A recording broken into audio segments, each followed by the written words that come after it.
इतके दिवस वरिष्ठांचं ऐकलं, आता माझं ऐका असं अजित पवारांनी म्हटलंय। माझे पंतप्रधान मोदी आणि शहांसोबत चांगले संबंध आहेत असंही अजित पवार म्हणाले। तर अजित पवारांनी शरद पवारांविरोधात अनेकदा सुपाऱ्या वाजवल्यात असं आव्हाडांनी म्हटलंय। तुम्हाला महाराष्ट्राच्या बाहेर कोणी ओळखत नाही असंही जितेंद्र आव्हाड म्हणाले।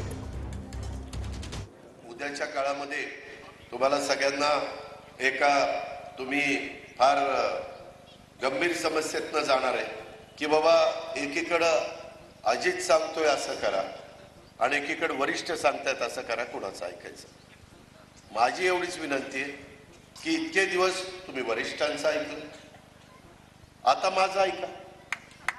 त्यामध्ये मी इथून पुढं माझ्या विचाराचा खासदार झाला तर काय होणार आहे?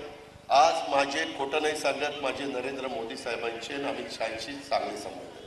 लाज वाटते आम्हाला तुमच्या बरोबर आम्ही काम केल्याची, आणि मला तर आधीपासूनच वाटायची, कारण का तुम्ही ज्या पद्धतीने शरद पवारांची गेल्या 10-15 वर्षामध्ये वागल्यात हे जरी कोणाला कळलं नसेल तर माझ्यासारख्या अभ्यास करणाऱ्या माणसाला बरोबर कळायचं।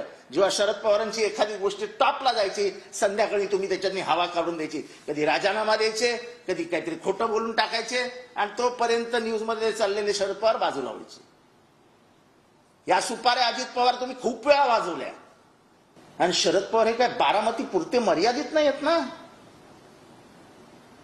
ते महाराष्ट्राचे आणि देशाचे नेते आहेत। आणि तुम्हाला महाराष्ट्राच्या बाहेर कोणी ओळखतही नाही। तुमचं एक भाषण दाखवा बरं दिल्लीत केलेलं।